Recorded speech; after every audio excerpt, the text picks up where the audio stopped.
मी हेमलता काकडे. आपल्या easy to learn English या सदरामध्ये सर्वांचं स्वागत आहे. आपण त्या दिवशी पार्ट्स ऑफ स्पीचमधला पहिला भाग पाहिला. पहिल्या भागामध्ये आपण 4 पार्ट्स ऑफ स्पीचचा अभ्यास केला. तो होता नाऊन, प्रोनाऊन, वर्ब आणि ॲडवर्ब. आता आपण उर्वरित 4 भागांविषयी माहिती पाहणार आहोत.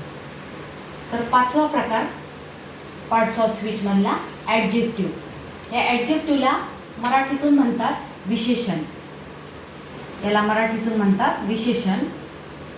विशेषण म्हणजे इंग्रजीतूनच आपण डायरेक्ट माहिती पाहू की word which gives more information about noun is called adjective.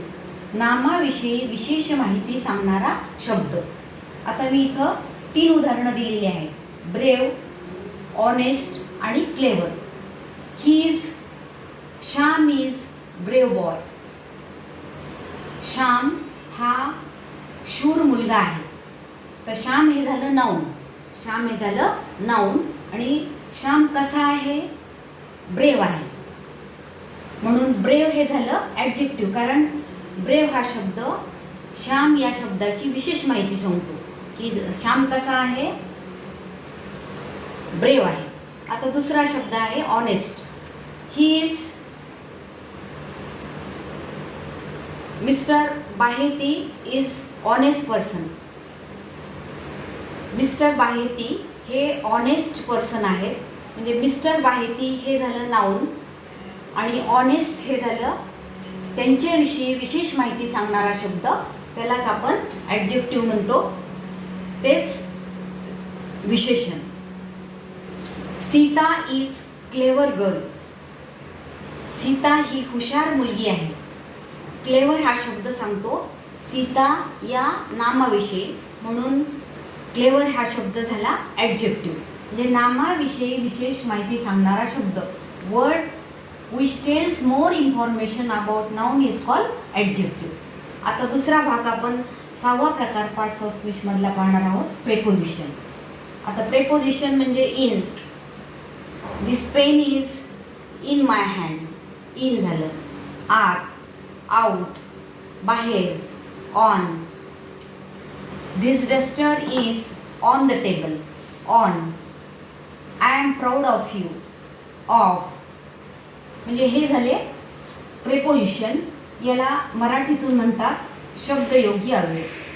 हे शब्दयोगी अव्ययाचा आपण बोलताना किंवा लिहिताना आपल्याला बऱ्याच वेळा याचा वापर करावा लागतो. फक्त आपल्याला कळायला पाहिजे की कोणतं शब्दयोगी अव्यय कोणत्या ठिकाणी बरोबर आहे. आता इन आणि ऑनचं मी थोडक्यात सांगितलं. I am in front of the lamp. मी अगदी त्या लॅम्पच्या समोर आहे. She is standing in front of me. ती माझ्या समोर उभी आहे. म्हणजे हे सगळे प्रेपोजिशन आहेत. आता कंजक्शन. कंजक्शन म्हणजे दुसरं तिसरं काही नाही, 2 शब्द किंवा 2 वाक्यांना जोडणारा शब्द. याला मराठीतून म्हणतो आपण उभयान्वयी अव्यय. उभयान्वयी.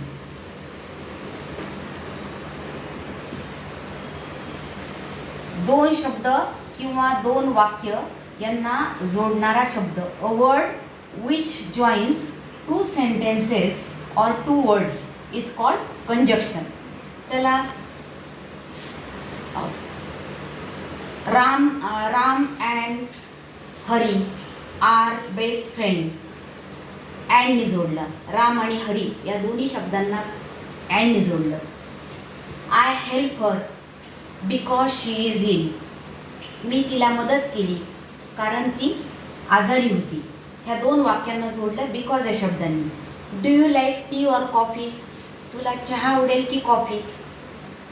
टी आणि कॉफी या शब्दाला जोडलं ऑरनी. म्हणजे 2 शब्द किंवा 2 वाक्य यांना जोडणारा शब्द. आता हे उदाहरणादाखल मी दाखवले. आता शेवटचा प्रकार आहे इंटरजेक्शन. इंटरजेक्शन म्हणजे त्याला आपण मराठीतून म्हणतो केवल प्रयोगी. केवल प्रयोगी म्हणजे आपण एखादी भावना सहजपणे व्यक्त होतो आणि व्यक्त होताना आपल्या तोंडातून जे शब्द अचानक येतात त्याला आपण केवल प्रयोगी अव्यय म्हणतो. म्हणजे हे काही कोणी ठरवलेलं नसतं की आता आपल्याला केवळ प्रयोगी शब्द वापरायचा. ॲटोमॅटिकली ते शब्द आपल्या तोंडात येतात. A word which express sudden feelings is called interjection. एखादी आपली अचानक व्यक्त होणारी भावना आणि त्या भावनेतून व्यक्त होणारा शब्द त्याला केवळ प्रयोगी म्हणतात. उदाहरणार्थ याचे उदाहरण म्हणून मी देते. ओ व्हॉट अ प्लेझंट सरप्राईज. अरे वा, किती आश्चर्यकारक तुमचं सरप्राईज आहे. हो, अचानक म्हणलं. किंवा आपल्याला एखादी बॅड घटना आपल्याला एकदम अचानक ते वाईट घटना पाहून आपल्या अचानक तोंडातून येतं, अरे बापरे, अरे रे, या टाईप. तर आपोआप काही अलास शी इज डेड. अरे रे, ती मृत झालेली आहे. म्हणजे हे अचानक व्यक्त होणारे शब्द. अँड आणि बिकॉज याचा आपण वाक्यामध्ये कितीदा मदत घेतो हे सांगता येत नाही. म्हणजे आपले टेन्स आणि पार्ट्स ऑफ स्पीच हे जर व्यवस्थित असतील तर आपण इंग्रजी बोलताना आपल्याला एकदम सोपं जातं.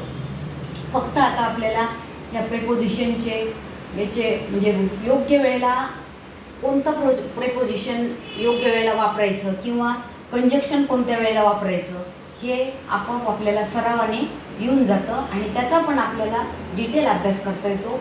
अर्थात डिटेल अभ्यास करण्यासाठी मी पुन्हा डिटेल ज्यांना जाणून घ्यायचं आहे त्याच्यासाठी मी खास व्हिडिओ तयार करणार आहे. आणि तात्पुरतं मात्र हे 8 जे पार्ट्स ऑफ स्पीच आहेत ते लक्षात ठेवा पुढच्या वेळेला. आणि मागचा व्हिडिओ मात्र पाहायला तुम्ही विसरू नका, कारण दोन्हीचं कनेक्शन असलं तरच मग पार्ट्स ऑफ स्पीच आपल्या लक्षात येतील. आणि असाच मी आपल्या ग्रामरमधला हळूहळू आतला भाग मी स्पष्ट करणार आहे. धन्यवाद.